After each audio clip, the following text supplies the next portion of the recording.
Estamos aquí en la oficina del ministro de Salud, Enrique París. Muchas gracias por recibirnos, ministro. Un gusto, Fernando. Ministro, muchas de las medidas que se han tomado involucran gastos. Y voy a ponerle un ejemplo que es polémico hasta el momento de hoy. El exministro Mañalich en un Twitter pone que el espacio riesgo cuesta nada. El presidente de la República dice que cuesta menos que un sueldo de parlamentario.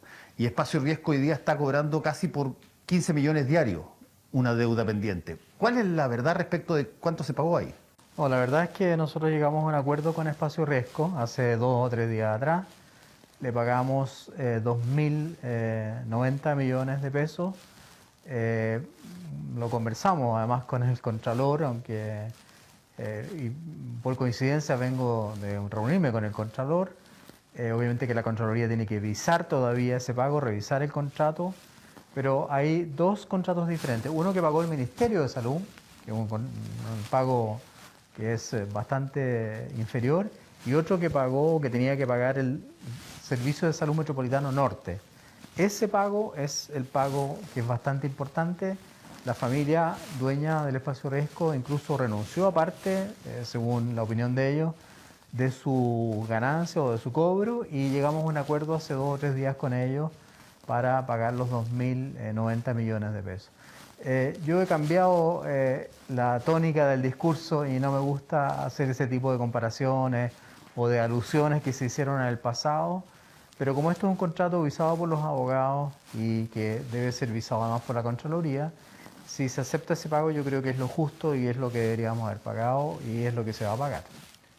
De alguna manera, ministro, ya sabemos que el hemisferio norte ofrece casi un pequeño vistazo al futuro de lo que pasa en términos al virus. Hoy día hay una mutación en Reino Unido bien potente, hay montones de países que cerraron el acceso de personas provenientes de Gran Bretaña, incluyendo Chile.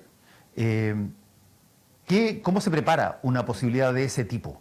Sí, la cepa B117, que es la cepa nueva que apareció en Inglaterra y que nosotros la estamos buscando aquí. De hecho, formamos un grupo de trabajo con el ministro Kub para hacer secuenciación del virus a nivel de todo Chile. Es una cepa que no es más agresiva hasta el momento, pero sí que es mucho más contagiosa que la cepa original. No tiene ningún problema con la vacuna, o sea, la vacuna igual actúa en contra de esa cepa. Tampoco es una cepa que no pueda ser reconocida por la reacción de polimerasa en cadena, la PCR.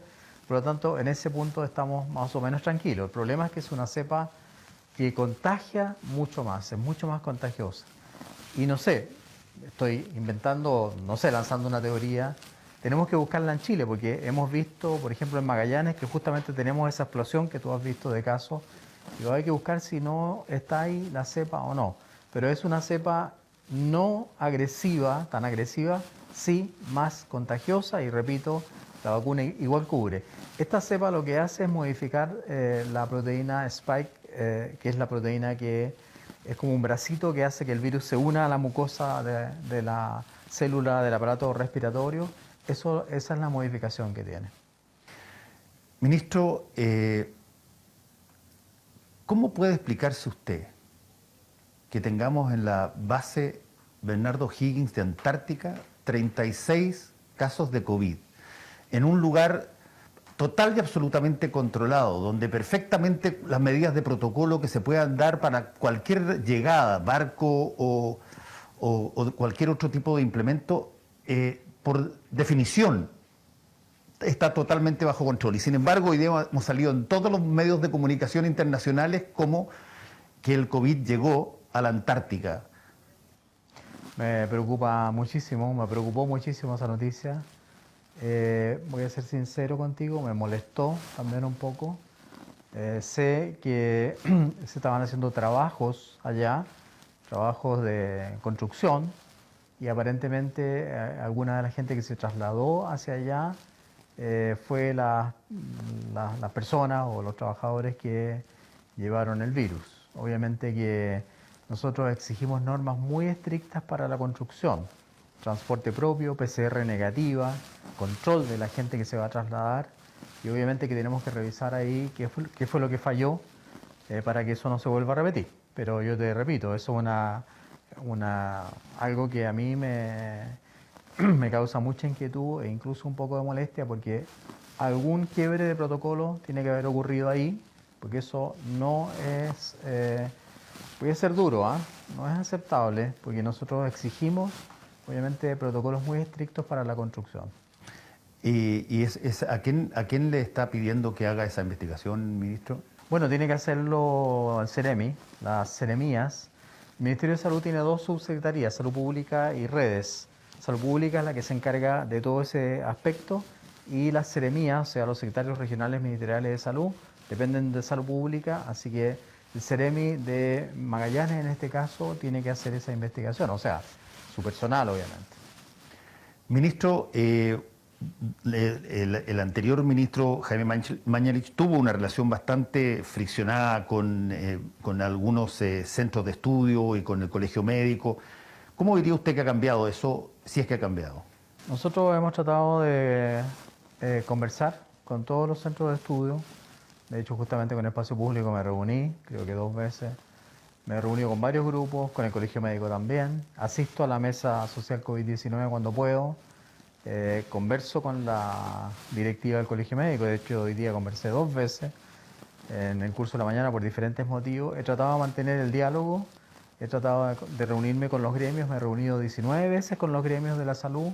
Acabo de salir de una reunión con el Colegio de Enfermeras. Es decir, hemos tratado de transparentar toda la información. Hemos tratado de comunicar lo que estamos haciendo. Hemos lanzado el proyecto de ley que reforma el FONASA. Vamos a llevar al Parlamento la próxima semana el proyecto de ley que reforma el Código Sanitario. Hemos aprobado 6 leyes que tienen que ver con salud en estos 6 meses. La ley del cáncer, por ejemplo. Hemos tratado de dialogar con todos los gremios y con todas las agrupaciones. Logramos que se pagara digamos, varios ítems que estaban en discusión, por ejemplo, el trato usuario, el bono trato usuario, las metas sanitarias. Hemos dialogado con los gremios y yo espero seguir dialogando con ellos y con los diferentes también colegios profesionales, no solamente con el colegio médico, con las matronas también hemos conversado, con los tecnólogos médicos, con los kinesiólogos, con las enfermeras. Creo que es bueno que el ministro conozca la opinión de todos los gremios profesionales, con las TENS cuando discutimos el tema del Código Sanitario, en fin. Con los dentistas, creé la Dirección Nacional de Odontología, Dirección Nacional de Enfermería, Dirección Nacional de Matronería, creé el Departamento de Derechos Humanos del Ministerio de Salud, Derechos Humanos, Género y Pueblos Originarios para dar una imagen, obviamente, de que estamos abiertos a dialogar con todo el mundo. Ministro, un punto que tiene que ver con, una vez más, la estrategia comunicacional. ¿Cómo se decide la forma en que se comunica algo? Me explico. De pronto hay sorpresa porque un mall puede estar abierto y las personas pueden no salir un sábado o domingo a transitar o a caminar o a cambiar de comuna. ¿Cuál es la lógica de eso? Bueno, la lógica es que dentro del mall originalmente solamente se permitía la apertura de los supermercados, porque dentro del mall, al haber un supermercado, se consideraba que era un establecimiento donde se vendían productos de primera necesidad. Es una crítica que hemos tenido, Fernando, a lo largo de todo Chile, sobre todo en ciudades que han tenido cuarentenas muy largas. Y por eso es que estamos trabajando en una modificación de lo que queremos llamar el paso a paso 2.0, porque, y lo dije en la Cámara de Diputados el otro día, y digamos había un periodista que lo estaba escuchando y lo publicó. Pero yo creo que es mejor transparentar las cosas. Yo creo que sí, en ese sentido hay que acoger la opinión de las regiones. ¿Qué es lo que nos dicen las regiones? Yo tengo una paquetería, yo tengo una librería, tengo un negocio pequeñito, no lo puedo abrir, sin embargo, como dices tú, abre el mall porque dentro del mall hay un supermercado. Estamos estudiando esa adaptación o esa modificación para tratar de ser más justos en ese tipo de relación entre los pequeños negocios y la población. Ministro, vamos terminando ya. Le pregunto una vez más porque me parece bueno que usted lo plantee. ¿Cómo es la relación que se tiene en el gobierno para que los mensajes que se le piden a la ciudadanía sean coherentes con lo que el propio gobierno hace? No solamente lo digo por lo que hace el presidente de la República, que también le pregunto por él, pero por lo que hacen en otras instancias, en localidades donde no siempre hay una cámara, en una región donde no necesariamente hay un periodista o hay alguien que puede grabar aquello. ¿Cómo se establece una de las matrices más importantes de la comunicación pública, que es que sea coherente con lo que quien está mandando ese protocolo también lo cumpla? La verdad es que nosotros nos reunimos, antes nos reuníamos todos los días, ahora nos reunimos 3 veces por semana o 2 veces por semana con el presidente, con el ministro del Interior, el ministro secretario general de Gobierno, subsecretaria de Prevención del Delito, los subsecretarios de Salud, el ministro de Economía, y en esas reuniones nosotros analizamos comuna por comuna el avance del virus, y ahí se deciden estas comunicaciones de las que tú hablas. Ahora, esas comunicaciones tienen que bajar a través de nuestro Departamento de Comunicaciones del Ministerio o a través de la SECOM, obviamente hacia la población para que entiendan bien las indicaciones que nosotros tratamos de dar. Esas recomendaciones obviamente que tienen que ir acompañadas del ejemplo que deben dar las autoridades, en el sentido que son las primeras llamadas a cumplir con esas indicaciones. Y en eso hemos trabajado y hemos avanzado, yo creo, hemos hecho un esfuerzo gigante. Se ha invertido mucho en comunicación, tanto radios pequeñas, radios de regiones, tenemos montones de contratos con radios de regiones, con diarios regionales, con diarios nacionales. Los canales, que desgraciadamente lo ven poco, porque el canal del Senado, el canal de la Cámara de Diputados está lleno de spots de educación.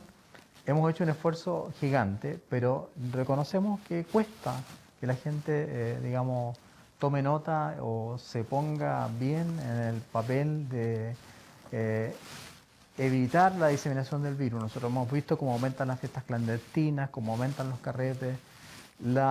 Porcentaje de edad de la gente que se enferma ahora bajó de 54 años de edad promedio a 39 años de edad promedio.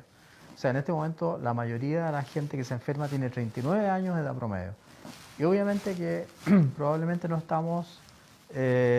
tenemos que reforzar nuestra comunicación. ¿Qué tanto cree usted, ministro, que el hecho que estén registrándose en las encuestas una aprobación bajísima para el gobierno puede incidir en que, para ponerlo en términos coloquiales, no pesquen mucho? Sí, nosotros, obviamente que me preocupa eso. La aprobación del Ministerio de Salud, en cambio, y del Ministro de Salud es la más alta de todo el gabinete, y yo creo que desde el punto de vista de la salud sí estamos haciendo todo el esfuerzo y la gente lo está entendiendo. Ayer o antes de ayer vi el lunes, creo, la encuesta CADEM, y la gente, por ejemplo, aumentó mucho el deseo de vacunarse, aceptó muy bien este paso a fase 2, perdón, en la región metropolitana. Yo creo que la gente entiende los comunicados de salud. Como hay otros comunicados a veces que también tienen mucho interés, obviamente para el gobierno y para la población, puede ser que algunas cosas se vayan diluyendo, pero yo no era amigo del presidente Piñera, lo he aprendido a conocer y a querer. Él tiene un humor formidable. Tiene un conocimiento muy amplio de muchas cosas, incluso de salud. Entonces yo creo que yo lamento que tenga una aprobación tan baja, pero espero que esa aprobación vaya subiendo a medida que se vayan viendo los resultados positivos del manejo sobre todo de la pandemia, y espero también de la economía.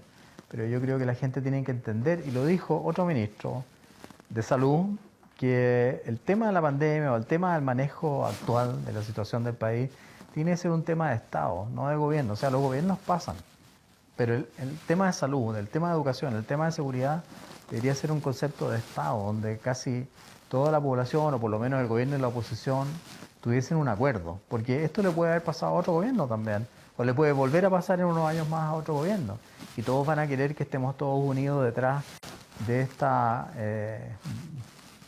digamos, trabajo gigantesco que hay que hacer para combatir el virus y salir también de los problemas económicos.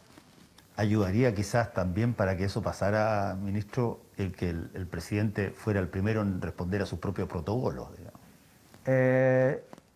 Yo creo que sin lugar a dudas el ejemplo que dan las autoridades en general, no quiero hablar solo del presidente, han habido otras autoridades que también han cometido errores.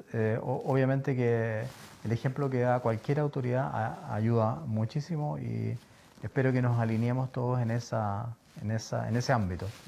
Ministro, en el proceso de vacunas que se viene, parten con la primera línea de medicina, con los adultos mayores. ¿Qué sigue? Queremos partir con la primera línea que hemos llamado personal de salud que trabaja en la unidad de tratamiento intensivo. También puede ser urgencia, que es muy importante, y adultos mayores, sí. Y en ese sentido yo te quería preguntar también si tú te vacunarías, por ejemplo, porque sería algo bastante hermoso para nosotros que rostros, digamos, gente conocida de nuestra patria, se vacunaran. Es un ejemplo importante para nosotros.